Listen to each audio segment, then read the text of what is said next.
جب انسان کی موت آتی ہے اور اسے لوگ غسل کے تختے پر لٹاتے ہیں تو ایک آواز دینے والا اسے آواز دے کر کہتا ہے، اے آدم کے بیٹے، تمہارے کان کہاں ہیں؟ آج کس چیز نے انہیں بہرا کر دیا؟ تمہاری آنکھیں کہاں ہیں؟ آج کس چیز نے انہیں اندھا کر دیا؟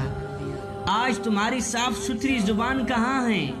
کس چیز نے انہیں گھنگا کر دیا؟ بتاؤ تو صحیح، آج تمہاری بہترین اور عمدہ خوشبو کہاں ہے؟ کس چیز نے انہیں بدل دیا؟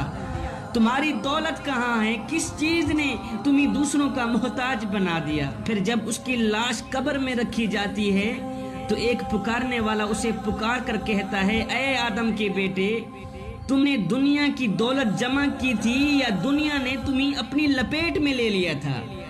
اے آدم کے بیٹے، تم نے موت کی تیاری کی تھی یا موت نے تمہیں اچانک آ پکڑا تھا؟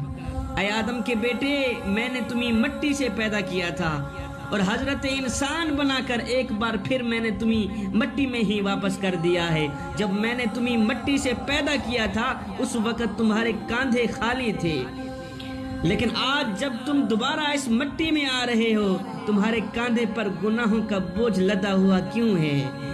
اور جب مردے کی پہلی رات ہوتی ہے، ایک تاریک اور اندھیری رات، قبر کی پہلی رات، تو ایک پکارنے والا پکار کر کہتا ہے، اے آدم کے بیٹے، آج تم ایک ایسی رات گزارنے والے ہو جس کی صبح میں کوئی مؤذن اذان نہیں دے گا۔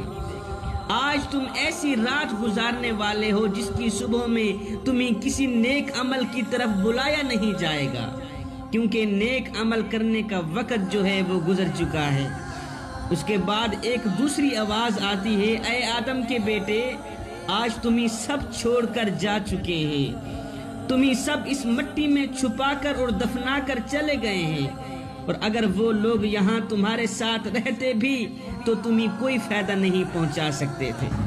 تم نے مال جمع کیا لیکن غیروں کے لیے، تم نے دولت جمع کی غیروں کے لیے۔ اے آدم کے بیٹے، بتا تو صحیح، قبر کی اندھیری رات کو روشن کرنے کے لیے بھی کچھ لے کے آیا ہے یا نہیں لے کے آیا؟ صاحب، وہ وقت آنے والا ہے کہ جب سانس حلق میں اٹک جائے گی تب تو ڈاکٹر بھی لا علاج قرار دے رہے ہوں گے کہ اب اسے اٹھاؤ، گھر لے جاؤ، اس کی سانس حلق میں اٹکی ہوئی ہے، سانس باہر نکلنا چاہ رہی ہے۔ گھر والے روئیں گے، ماتم کی چٹائیاں بچھا دیں گے، کہیں گے اب جاؤ، کوئی جھاڑ پھونک والا لے آؤ، کوئی دم درود کرنے والا لے آؤ، ہو سکتا ہے وہ دم کرے، اس کی جان میں جان آ جائے۔ آج کسی کی دم، آج کسی کی پھونک نہیں چلے گی۔ اللہ فرماتا ہے یہ تو جھاڑ پھونک والے کو ڈھونڈ رہے ہیں، لیکن جس کی سانس حلق میں اٹکی ہوئی ہے وہ سمجھ گیا ہے کہ اب موت آ گئی ہے۔ صاحب، وہ گھڑی، وہ لمحہ، وہ وقت آنے والا ہے کہ جب دونوں انگوٹھے باندھ دیے جائیں گے، جب ناک میں روئی ٹھونس دی جائے گی، تجھے چٹا لباس لٹھے کا سوٹ پہنا دیا جائے گا، لوگ تجھے اٹھائیں گے، قبرستان لے جائیں گے، تجھے ایسی جگہ پہ جا سلائیں گے، ایسی دنیا میں چھوڑ آئیں گے جہاں کوئی بھی جاتا ہے واپس نہیں آتا۔ تیرے مرنے کے بعد تیری عمر کے بارے میں پوچھا جائے کہ تو نے عمر کہاں ضائع کی، تو نے عمر کہاں گزاری۔ پھر جوانی کے بارے میں پوچھا جائے گا کہ جوانی کہاں گزار کے آیا ہے تو۔ تیری جوانی آوارگی میں تو نہیں گزری، تیری جوانی کسی چوک پہ تو نہیں گزری، ساری رات سوشل میڈیا پر گندگی اور غلاظتیں تو نہیں دیکھتا رہا۔ اگر کوئی جواب نہ ہوا تو پھر کیا جواب دے سکے گا؟ کتنا خوش نصیب ہوگا وہ شخص جو کہے گا، مالک میں جوانی سجدوں میں گزار کے آیا ہوں، میری جوانی سجدوں میں گزری ہے، میری جوانی قیام میں گزری ہے، میری جوانی رکوع میں گزری ہے۔ جوانوں، اپنی جوانی کو مالک کی چوکھٹ پہ لے آؤ، اپنی جوانی کو مالک کی دہلیز پہ لے آؤ۔ جوانی وہی ہے جو مالک کی چوکھٹ پہ گزر جائے، اپنی جوانی کو دین کی راہ پہ ڈھال لو۔ میرے نبی فرماتے ہیں میں اللہ کا حبیب ہوں۔ پھر فرمایا جو جوان جوانی میں توبہ کرتا ہے وہ بھی اللہ کا حبیب بن جاتا ہے۔ موت سے ڈر کر تو کہاں جائے گا، ہائے موت کے ڈر نے آخر تجھے موت کے قریب ہی پہنچا دیا۔ اے بندے، موت کی تکلیف دنیا اور آخرت کی سب تکلیفوں سے زیادہ سخت ہے۔ گنہگار شخص کے لیے کوئی دوسرا عذاب نہ بھی ہو تو موت کی تکلیف ہی ایسے شخص کے لیے کافی ہے کہ جو رب کی زمین پہ رہ کر بھی گناہوں سے باز نہیں آتا۔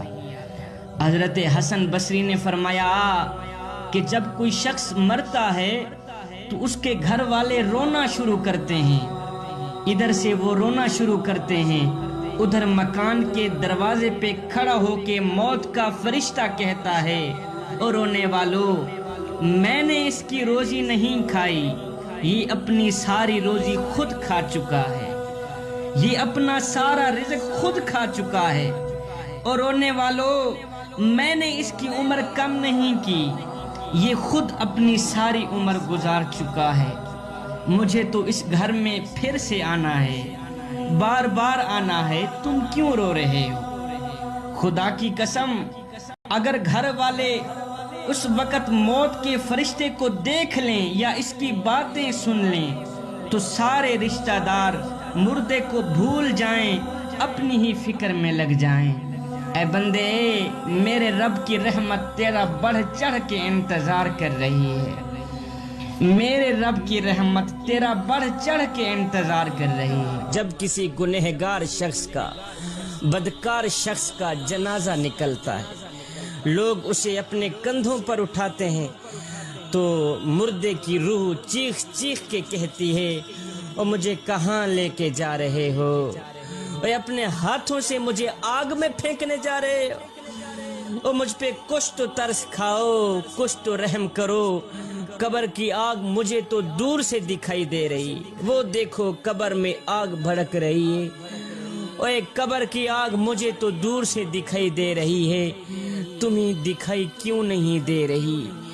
میرے حضور فرماتے ہیں مردے کی چیخ انسان کے علاوہ ہر چیز سنتی ہے، ہر چیز سنتی ہے، اگر انسان سن لیں تو بے ہوش ہو جائیں۔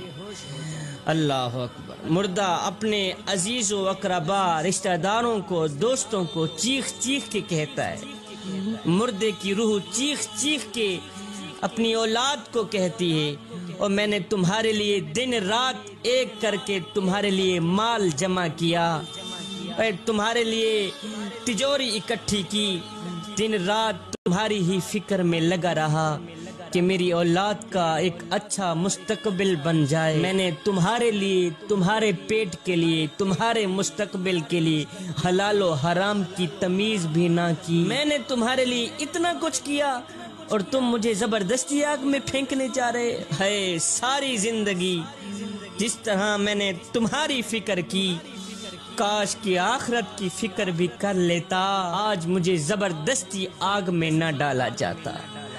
اللہ اکبر۔ پھر فرمایا جب مومن کا جنازہ نکلتا ہے، اللہ اکبر، میرے کریم نبی نے فرمایا، صحابہ جی یا رسول اللہ، فرمایا جب مومن کا جنازہ نکلتا ہے تو مومن کی روح کہتی ہے جلدی کرو مجھے میرے اصلی مکان میں چھوڑ آؤ، جلدی کرو مجھے میرے اصلی گھر میں چھوڑ آؤ، ساری زندگی جس مالک کا نام جپتا رہا، ساری زندگی جس رب کا نام لیتا رہا، آج اسی کا میں نے دیدار بھی کرنا ہے، جلدی کرو تم دیر کیوں کر رہے؟ فرمایا مردے کو جب قبر میں اتارا جاتا ہے تو وہ دو صورتوں میں پچھتاتا ہے، دو صورتوں میں پچھتاتا ہے مردہ۔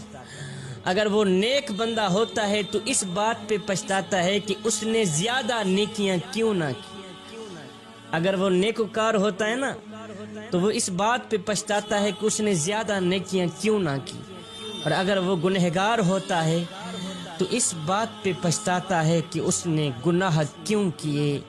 جوانوں، ہم نے کبھی سوچا ہے کہ ہم مرنے کے بعد نیکیوں کی کمی پر پچھتائیں گے یا گناہوں کے زیادہ ہونے پر پچھتائیں؟ ہم نے تو کبھی نہیں سوچا۔ آج ہماری جوانیاں کس رخ پہ چل پڑیں، آج ہماری جوانیاں کس سمت پہ چل پڑیں، کس سائٹ پہ چل پڑیں۔ اور جوانی میں تو اس درد کو پیدا کرنے کی ضرورت تھی کہ ہم نے مرنا بھی ہے، جوانی میں تو اس سوچ کو پیدا کرنے کی ضرورت تھی کہ ہم نے قبر میں بھی جانا ہے، جوانی میں تو اس کیف کو پیدا کرنے کی ضرورت تھی کہ ہم نے اللہ اور اس کے رسول کو منہ بھی دکھلانا۔ ہمیں ہر وقت، ہر گھڑی، ہر لمحے یہ سوچنا ہوگا کہ ہم مرنے کے بعد نیکیوں کی کمی پر پچھتائیں گے یا گناہوں کے زیادہ ہونے پر پچھتائیں گے۔ جوانوں، یہ زندگی کے لمحے ہمارے لیے غنیمت ہے، انہی لمحوں میں ہم کچھ کر لیں، انہی لمحوں میں ہم کچھ اکٹھا کر لیں، انہی لمحوں میں خدا کی یاد اور محبت کے دیے اپنے دل میں جلا لیں۔ حضور علیہ السلام ایک مرتبہ نماز کے لیے تشریف لائے۔ آپ نے ایک جماعت کو دیکھا جو کھلکھلا رہی تھی، ہنس رہی تھی، یہاں تک کہ ان کے دانت بھی نظر آ رہے تھے۔ حضور علیہ السلام نے فرمایا، او ہنسنے والو، او مسکرانے والو، موت کو کثرت سے یاد کیا کرو۔ جو حالت میں دیکھ رہا ہوں اگر تم ایک بار بھی دیکھ لو تو ساری زندگی بیدار ہی رہو، تمہیں سونا بھول جائے، لہٰذا موت کو کثرت سے یاد کیا کرو۔ اور میں قبر پر کوئی دن ایسا نہیں گزرتا جس دن وہ یہ آواز نہ دے کہ او نادان، میں اندھیری کا گھر ہوں، روشنی لے کے آنا، تنہائی کا گھر ہوں، ساتھی لے کے آنا، اے مٹی کا گھر ہوں، کیڑوں کا گھر ہوں۔ جب کوئی مومن قبر میں جاتا ہے تو وہ کہتی ہے، تیرا آنا مبارک ہو، تیرا آنا مبارک ہو، بہت اچھا لگا تو میرے تک آیا۔ جتنے آدمی زمین پر چلتے تھے تو ان سب میں سے مجھے زیادہ پسند تھا، مجھے زیادہ عزیز تھا۔ میں یہ خواہش رکھتی تھی کہ تو کب میرے اندر آئے گا۔ آج جب تو میرے پاس آیا ہے تو میرے بہترین سلوک کو دیکھے گا اور خوش ہوگا۔ اس کے بعد وہ قبر جہاں تک مردے کی نظر پہنچ سکے وہاں تک وسیع ہو جاتی ہے، اور ایک دروازہ اس میں جنت کا کھل جاتا ہے جس سے وہاں کی ہوا اور خوشبو اس کو ملتی رہتی ہے۔ فرمایا، جب کوئی بد کردار شخص کو قبر میں رکھا جاتا ہے تو قبر کہتی ہے، او بدبخت، تیرا آنا نامبارک ہو، اپنی جان کے ساتھ بہت ہی برا کیا جو تو میرے پاس آیا۔ زمین پر جتنے آدمی بھی چلتے تھے ان سب میں سے تو ہی مجھے ناپسند تھا، میں تیرے ساتھ سب سے زیادہ نفرت کیا کرتی تھی۔ آج جب تو میرے حوالے ہوا ہے، جب تو میرے برتاؤ کو دیکھے گا برداشت نہیں کر سکے گا، تو روئے گا، پچھتائے گا۔ اس کے بعد وہ اس طرح اس شخص کو دباتی ہے کہ پسلیاں آپس میں ایک دوسرے میں پیوست ہو جاتی ہیں، اور 70 اژدہے اس پر ایسے مسلط ہو جاتے ہیں کہ اگر ایک بھی زمین پر پھونکا مار دے تو اس کے اثر سے زمین پر گھاس تک باقی نہیں رہے گا اور نہ ہی تو اگے گا۔ وہ اژدہا اس گنہگار شخص کو روزانہ ڈنگ مارتا رہے گا، وہ اس کو قیامت تک ڈستا رہے گا۔ اس کے بعد حضور علیہ السلام نے فرمایا کہ قبر یا جنت کا ایک باغ ہے یا جہنم کا ایک گڑھا۔ قبر یا تو جنت کے باغوں میں سے ایک باغ ہے یا جہنم کے گڑھوں میں سے ایک گڑھا ہے۔